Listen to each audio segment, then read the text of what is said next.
Hello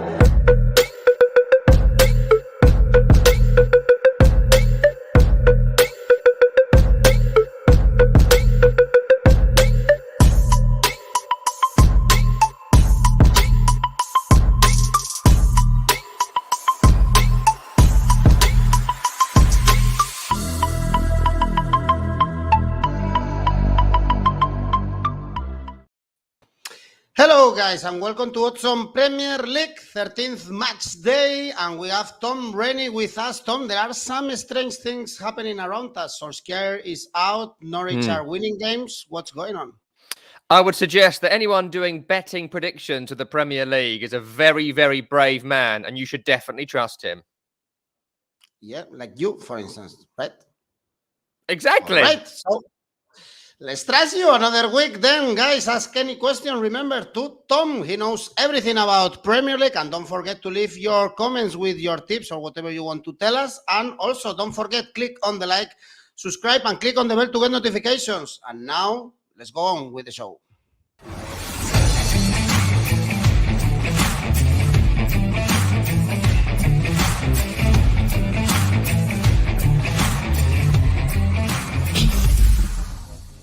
This video is sponsored by Fansbet, a great place for sports bettors and casino lovers alike, where you can enjoy hundreds of different games. Follow the link in the description to get a lucrative welcome bonus as well as many other great promotions. Wow, you recognize that voice, right? Oh, one of the best voiceovers I have ever heard. Whoever that was, pay them quadruple, and you'd still be getting him cheap. Together with Morgan Freeman, the two voices that are... There was a time before football. Exactly. Let's go. Let's start with the game on Saturday, the early kickoff at the Emirates. Arsenal, Newcastle, as you predicted well. Arsenal, they got beaten heavily by Liverpool. They are good when they are playing against weak teams, or at least they were good in the last few weeks, but we know their limits. But now probably it's time for them to win again. It was not the best debut also for Howe at the Newcastle. You expect Arsenal to bounce back? Yes, I do. I would fancy Arsenal here. As predicted last week, they are nowhere near the level of Liverpool. But Arsenal fans shouldn't take that as a slight, because you're starting from a long, long way back. And, you know, the performance was dreadful. And the only thing I'd be concerned about from Anfield was the fact they faded so dramatically. Like at 2-0, they really fell apart, Arsenal. And I wasn't expecting that. I thought Liverpool would blow them away more than Arsenal would crumble, but ended up being both in the end. For Newcastle, the game against Brentford, what an entertaining game of football, but it shows you the task that Eddie Howe has got. Offensively, as I've said to you for weeks, very, very good at times. Callum Wilson, top Premier League striker. Alan Saint-Maximin is a magic player. I love him. Joe Linton, though he makes errors and fell over because of a breeze to make it 4-3 against Brentford, it looks like he can do something in a wide position. So offensively good, but defensively, I mean, they let Rico Henry sneak in around the back for Brentford with a 5-man backline. No one was watching the runners. That's real basic stuff. So I imagine that's what Eddie Howe, hopefully back from his COVID break away from the sideline, has been working on with his team this week. That being said, I think Newcastle will be more solid defensively for the first half in this game at the weekend. They won't be able to keep it going all game long. Pierre-Emerick Aubameyang has a brilliant record against Newcastle. He scored in all 5 of his last games against Newcastle, so I'll be looking out for Aubameyang this weekend. But offensively, none of the stars turned up last week. I expect big performances from Aubameyang, from Smith Rowe, from Saka, from Lacazette if he gets the nod again. I'd fancy Arsenal to win here.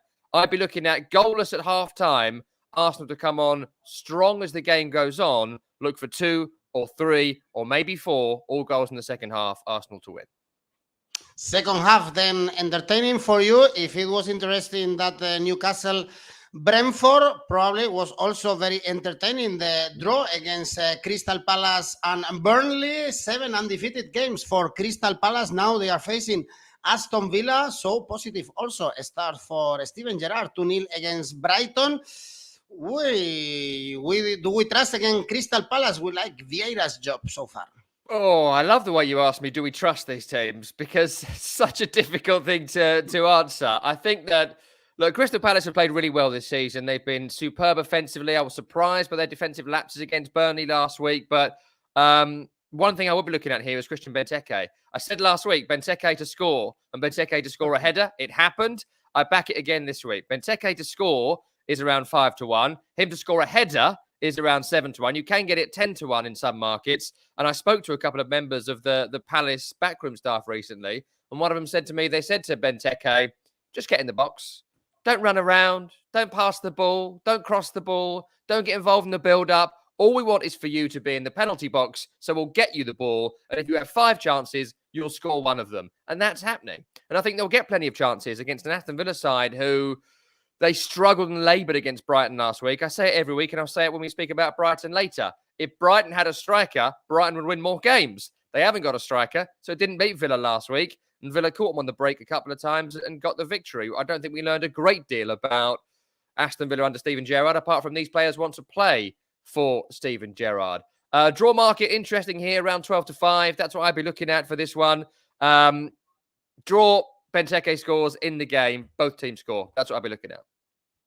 Also, both teams to score for Rui Pedro and for Mili. So, you agree? Our next game at Anfield, Liverpool, Southampton. Klopp could rest some players in the Champions League game, and still they won. And we have Thiago Alcantara, who actually I forgot a little bit about him. Great goal scored by him. So I guess another comfortable victory against Southampton, who surprised us actually getting defeated against Norwich. Should we expect a heavy victory for Liverpool? Yes, absolutely. This is another game where I think Liverpool will win very, very well. I was extremely impressed with their performance against Arsenal last week. As poor as Arsenal were, Liverpool were fantastic. And that first 20 minutes was actually quite even. So they had to manage the game and then improve mid-game and then go on to crush the opponent. So all the tasks and challenges that were handed to Liverpool last week, they rose to, and that's why they won by 4-0. You mentioned Thiago. I thought he was fantastic against Arsenal. You know, one of those players that we thought would come and be one of the best in the league, and it hasn't quite worked for him. Injuries have been a problem, but it takes some players a long time to get used to playing in the Premier League, to get playing in England. There's so many factors of that. Is it the pace? Is it the physicality? Is it the schedule? Is it living in England? There's so much that goes into it when players come from other countries to come to England. And some great players have failed in England, as great players have failed in all leagues, because they're all slightly different, sometimes more than others. But I think he's hit a little bit of form since coming back from this latest injury. The goal in midweek was incredible, like fully incredible, the strike in the Champions League, as was his performance against Arsenal. So hopefully he'll be fit to play in this one. Still no Firmino, still no Gomez, still no Keita, still no Jones, still no Elliott. But last week was 9 injuries, this week 5. It's going down for Liverpool and for Southampton. You know, they were disappointing last week. I never saw the loss against Norwich coming. I never see a loss against Norwich coming. But it happened because the goalkeeper threw both goals in his own net. So if they had a goalkeeper that wasn't Alex McCarthy, it was a bit more competent at catching things, they would have won last week, because they're not a bad team at the moment, Southampton, and they've got goal scorers. Armstrong is scoring. Adams is scoring. Broha, if fit, is scoring. So I think that against anyone else, Southampton might have a chance. In this, no, minimum 4. Look for your Asian handicap here. You can also double it up, because there was a great bit at 2-0 in the game last week when it was clear the plan was now get Salah a goal. Like, all we got to do now is get Salah a goal. That was Salah's plan. That was everyone's plan. Double this up. Liverpool win at least 3.5. Salah and Mane to score. That should make it more interesting than the 1.4, 1.3 you're going to get on this game. Liverpool to win is an easy bet, so you've got to do some doubles and triples here. Indeed, we have to look for another markets like the Asian handicap. We have better odds in Carrow Road. Actually, Norwich Wolves, back-to-back victories for Norwich. No one could see that. So can you see problems for Wolves, which are in great form, actually, to beat Norwich playing away? Because the odds for backing Bruno Lage men are very good, actually, 2.25. I like them. Yeah, take Wolves. Absolutely take Wolves here. I'm not changing the system. Norwich to lose is my system all season. They're going to lose 30, 35 games, right? So keep backing it. Keep backing it. Last week, Southampton threw the ball in their own net. The week before, actually, Norwich played quite well. And I was pleased last week, actually, that Dean Smith did like something that any person who was sensible would do. He's got two really good players, Todd Cantwell and Billy Gilmore. Daniel Harker had bombed them out for personal reasons. And Dean Smith has come in and gone, oh, should we play the good players? Yeah? Okay, let's bring the good players back in. And I thought they were both brilliant in the victory against Southampton last week. But Norwich are still not a Premier League quality team. They still haven't got enough Premier League quality players. And Wolverhampton Wanderers have probably been the best team in the league over the last 4 or 5 games. I watched them against West Ham last week, and they ripped West Ham apart. West Ham are a good team. And they were significantly better than West Ham. If it wasn't for Fabianski, that could have been 3-4-5-0 to Wolves. I don't exaggerate there. I thought they were phenomenal. Podence coming back in made a big difference in for Trincao. Hwang Chan has looked good. Raul Jimenez scoring goals again. Defense built around Connor Cody still looks good. Jose Sarri is a better goalkeeper than Rui Patricio. All good stuff for Wolves at this moment in time. In this game, I can't see Norwich scoring a goal because Wolves are still good defensively. And I can see Wolves playing the ball around them offensively with ease. Odds around 2 is pretty decent. 2.25 we've got here. It was 2.15 earlier this morning.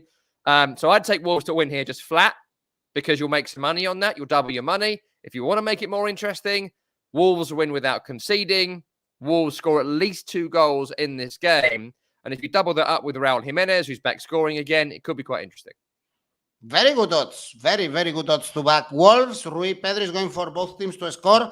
No for Tom. Rui Pedro, good defense for Wolverhampton Wanderers. Then the last game we have on Saturday, Brighton Leeds. You mentioned before that Brighton, they are struggling to score goals, and actually 7 winless games for them, 5 draws, 2 defeats. And you also watch live Leeds in their defeat against the Spurs. What do you expect here? Another draw, maybe is a likely outcome? Yes, draw. Absolutely go draw. Brighton just love to draw games of football. 5 draws already this season. Expect that to be 12 to 15 come the end of this campaign. 5 draws as well for Leeds United too. So that's what I'll be looking at here. Draw, both teams to score. Maybe even a goalless draw here, but certainly both teams will finish level. Briefly to the narrative of the 2 teams. Brighton are a very good football team going forward. Love Leandro Trossard. Love Tariq Lamptey. Mwepo, Bissouma, really good footballers. Lallana in good form. Trouble is, there is no sledgehammer. They're fantastic at doing all this sort of stuff, but sometimes the wall needs to be battered down with a massive sledgehammer, and they haven't got that player. If they had, Mikel Antonio, for example, I think they'd be much higher in the table. They don't, and so that's a trouble. Harry Kane, probably a better example. I was thinking of someone they could probably get. As for Leeds, if they had Patrick Bamford, even better example, they probably would have beaten Tottenham on Sunday in a game I was at. Some of the football, again, Joe Gelhardt, good player. Dan James played really fantastically well. I thought Adam Forshaw was great. Calvin Phillips was great. Jack Harrison played well. There's so many good individual performances, but when they got up there, it was like, oh, we're up there now, so just come back again because we don't know what we're going to do. And I feel sorry for them at the minute. Still no Bamford, still ruled out. Don't know when he's coming back. We don't know about Rafinha. We don't know about Rodrigo as we speak. Luke Ayling is still out, which upsets the balance of the team. So all sorts of issues for Bielsa to deal with right now. And I think he's got another issue of a couple of players who he's brought in as cover, like Junior Firpo, who don't put the effort in. They don't put the Bielsa effort in to play for a Bielsa team. And when he came on last week, amongst other things, it all fell apart for Leeds. So in this one, go draw, potentially 0-0, but certainly no more than 1-1. Junior Firpo was horrendous actually playing for Barcelona, so I'm not surprised that he keeps up with his career. Talking about horrendous players or teams in this case, on Sunday, Brentford, Everton, especially for the Toffees, they are so poor. 8 in the last 8 games, only 1 victory against Norwich. They lost 3-0 against Man City. You expected 5-3, so also a heavy defeat with no options for them. And now they are playing another team that they are not informed. The draw against Newcastle before 4 games losing in a row, only 4 points above the relegation, but still favorites to beat Rafa Benitez's men. This is the game. If I had to tell you to avoid a game this weekend, it would be this one. It's almost impossible to predict because both teams have at least 8 injuries. For Brentford, Wissa, Jorgensen, Jensen, Sorensen, Raya, Aya, Jonvier, and De Silva, at least 6 of them would probably be in the first team for this game this weekend. For Everton, Calvert-Lewin, Holgate, Decore, Richarlison, Mina, Davis, Gomez, Gray, I would suggest that 7 of those players would be in the first team for this game. So how do we assess these two teams? I honestly find it very, very difficult. As you mentioned, the form is atrocious. Brentford lost the last 3 at home. They've got 1 draw in their last 5. Everton is same form in terms of 1 draw in their last 5, not 1 in 6. Your guess watching is as good as mine here. I'm telling you to avoid it. That's my advice. Avoid it. The only thing I can potentially see is because one of the most common score lines in football is 2-1. And so I'll be looking at the most common denominator scoreline, which is 2-1, 2-1 home team. The good news is Ivan Toney is playing. So if I were to give a score, I would say Brentford win and Toney score, but I would back away from this one very, very fast. Then let's go to Turf Moor and see if you like the odds here. We have Burnley, Tottenham, first victory of Antonio Conte in the Premier League, playing or working for the Spurs. And now they have a task to beat Burnley, who are still in the relegation zone. But they've improved a lot in the last weeks, actually, 4 games undefeated. You expect Tottenham also to get the points, by the way, only 4 points away from Champions League spots, the Spurs. Yeah. On Burnley, incredible to see them score 3 goals in the game last week. We were all a bit baffled by that, but it's so often this season inspired by Maxwell Cornet. I talk about him every week. 5 goals this season. I think it's 5 and 6 now. The goal that made it 3-3, that volley. I mean, no one's hit a volley that good for Burnley in 20 years. Like, it was sensational, and he was great in the game. His work rate is phenomenal, and he does something different for Burnley, who still are an impressively functional side. But 1 win this season is about right, because they just don't seem to be Premier League quality, but they kind of fight their way to points, and that's how they keep staying in the Premier League. For Tottenham, the first half against Leeds was a shambles last week. It really was, but they're playing like a team now who have had 4 managers in 9 months, which they have, right? It's ludicrous. It's absolutely ludicrous. I know we're in an era of continually changing managers, but even Watford don't do it to that degree. Like, it's been crazy. And the thing is with the Leeds game is that Antonio Conte wouldn't have had time to give tactics to these players, but I bet he gave them the full hair transplant treatment at halftime. Like, he screamed at every single one of those players to improve what they were doing. Like, Reguilon basically said he shouted at us, and they came out motivated, which Spurs haven't been for a long, long time. So at the moment, I still think that the Spurs need to try and win games through force of will. Of the players that will be out there, Tarkowski is suspended, Westwood is suspended, Ashley Barnes is out, Dale Stevens is out. That's for Burnley. For Tottenham, Oliver Skipp may well come back in, but Romero is out, Lo Celso is out. I think Romero is a key loss because I think he's the only probably Premier League defender, or top half of the Premier League defender, at least currently at Spurs.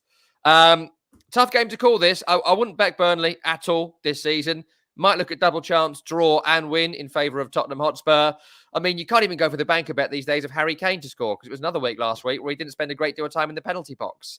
You know, Palace were told Benteke, Conte needs to tell Kane, just be in the box. But if you're going to pick a winner, I would go Tottenham. I'd certainly go low scoring. 1-0 or 0-0, double chance Tottenham would be my pick. I wouldn't like having Antonio Conte as my boss. Scary man, eh? Scary man. With a He's great quite hair. short, though, so he seems intense, but I think I could take him. I'm 6 foot. I feel confident. All right. If I hit the gym or something and just wasn't the utter weakling you see before you. If I see him shouting at me, I will run away. That's for sure. Yeah, it's good advice, actually. Scary man. Then you think that Burnley Tottenham is difficult to predict, and Leicester Watford. What about this game? Because the odds are very low for Leicester, who are not showing a great form at all lately, being thrashed by Chelsea in their last home game. And Watford is pretty strange team with Ranieri, able to thrash Man United. They also win very comfortably Everton, but then they have heavy defeats as well. So difficult to predict these two teams. Yeah, I didn't see Watford with 4 wins from 12 at the start of the Premier League season. So that's pretty impressive. I know a lot of their fans were very worried about this run they've been on, but they've won at Everton, as you say, and beaten Manchester United. So that's already 6 more points than anyone thought they were going to get, amongst Hornets fans that I speak to, at least. But, I mean, they were just so good against Man United. It has been lost in the narrative because everything gets lost in the Man United narrative for obvious reasons. But they were great. Some incredible performances across the game. And Claudio Ranieri doesn't always get the credit for his organizational acumen because he's such a comical character, but you don't manage half the teams in Europe without knowing how to organize the team. And that's something he has done. He's getting something from Emmanuel Dennis, something from Ismail Assar, which he has to.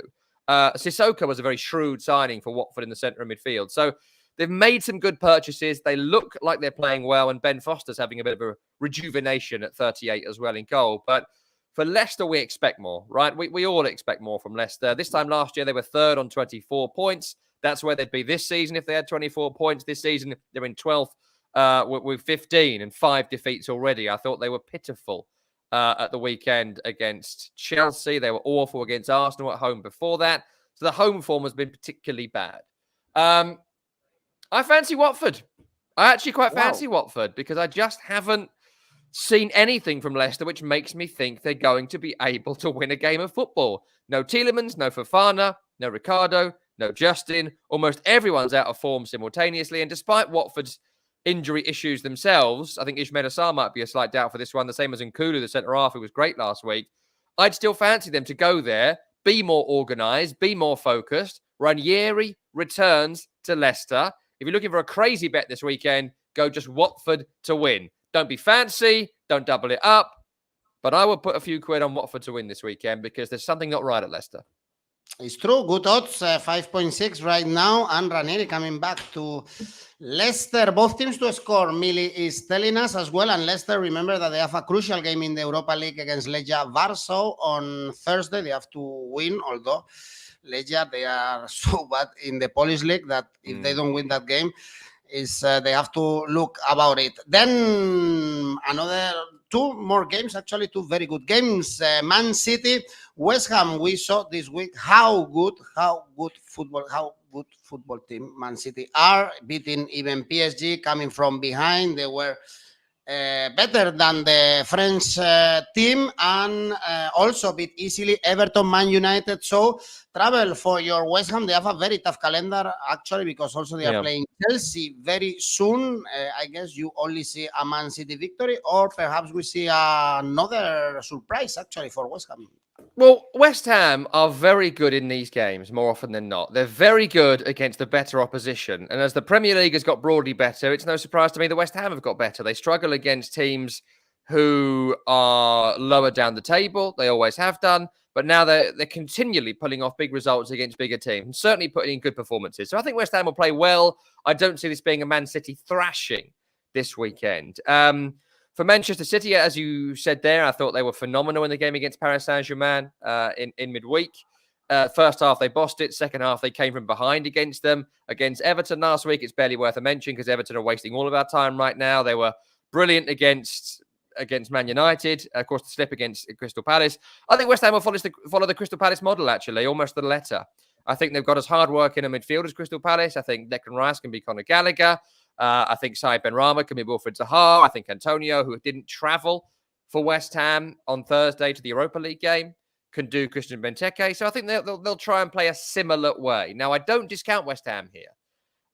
They were poor against Wolves last week, but they are going to do a bad performance every now and then because they haven't got an elite squad and certainly not a great deal of rotation available to them. So when Jarrod Bowen's not on form, for example, they've got to bring on Yarmolenko. Might as well just play with 10. So, I think West Ham will push it hard. And I think another common result in this game is 2-1. And that's what I'd fancy here. Both teams to score, Man City to win it, over 2.5 goals in the game. But I think it's actually going to be a decent game. I'm looking forward to watching it. West Ham will score also.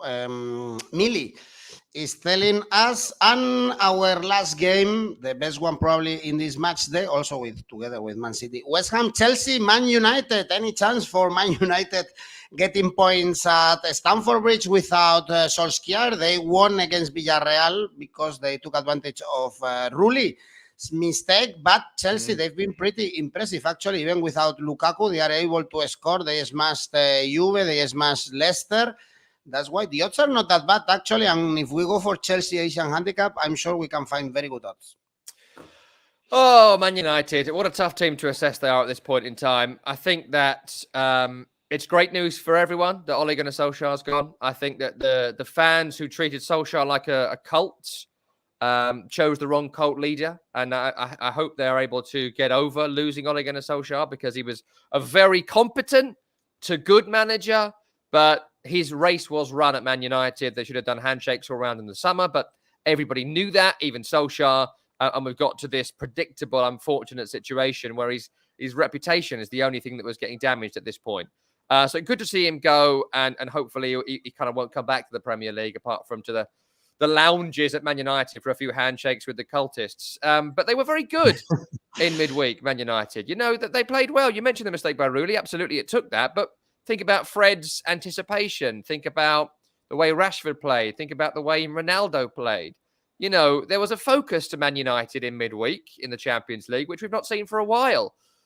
Whether that is the fact the players quite clearly were trying to get the manager out with mutinous, awful performances, or whether they were just off form, you know, people out there can make their own decision. I certainly have my opinion on that. But Man United, unequivocally, are better than 5 defeats from 12 in the Premier League that we have seen so far. So I expect them to get better instantly. And I expect them to play well in this game against Chelsea. And I expect there to be a proper manager in charge by this time next week, not Michael Carrick. God bless him. As for Chelsea, what a performance against Juventus. Now, I know Juventus aren't the team of bygone years, but they were top of the Champions League group going into that game. They played well in the Champions League. So for Chelsea, just to swat them aside at Stamford Bridge, I was surprised, actually. I think Chelsea have been good, and I think they're going to win the league, and I've said that all season. But I certainly don't think that they are 4-0 against Juve good. But then you watch it and you think, actually, everything works here. The defense works, the offense works, the changes work, the squad depth works. And even with the injuries, you mentioned Lukaku's been missing for a while. You know, there's doubts this weekend about Kai Havertz. Conte's probably out. Kovacic is out. Ben Chilwell, really awful injury for him, and he's going to miss maybe the rest of this season, Ben Chilwell. But Marcos Alonso comes back in for him, right? So there's great depth there. To this game, I think Chelsea will dominate possession. I think Man United will need to continue their good work off the ball, which we saw against Villarreal in midweek. But I can only see a Chelsea win. You know, Man United are 6-1. It will go out for a reason. They are just not currently in the same class as Chelsea. Don't think it's going to be a thrashing. Think it might be quite tight. I wouldn't go Asian handicap here because I think Man United will improve. I can see there being 1 goal in it. Low scoring, Chelsea win. I wonder what it would be for Lukaku to score that goal as well against Man United. That's worth an investigation. But Chelsea win, low scoring for me. Even Timo Werner scored a goal in a football game that was surprising. Very good Chelsea. How is carried even the interim manager Chelsea to win 3-0 for Enco Mili. Also, despite being a Man United supporter, is saying that Chelsea is going to win. So, okay, let's go for a blue win in this game in Stamford Bridge. Tom, then let's go with your ACCA. Let's put together some games and try to make some money. So 3 games for you this week. After last week's debacle of surprise results, I feel quite confident in this week's trio. Arsenal will beat Newcastle United. Liverpool will win, as will Wolverhampton Wanderers. Bit of a risk there in Wolves. That brings us up to around 5s. But it's a tough one this week. That's my trio. Well, we love Wolves to win at Carrow Road. Fingers crossed. Let's hope this is happening. Then, Tom, next week we have actually more games. We have midweek match day in the Premier League. So hopefully see you very soon. Thanks everyone also for watching the video with us. The Christmas period begins. Kiss your family goodbye. Exactly. Exactly. So guys, also leave a comment in the video and don't forget to click on the like and subscribe. See you very soon. Bye.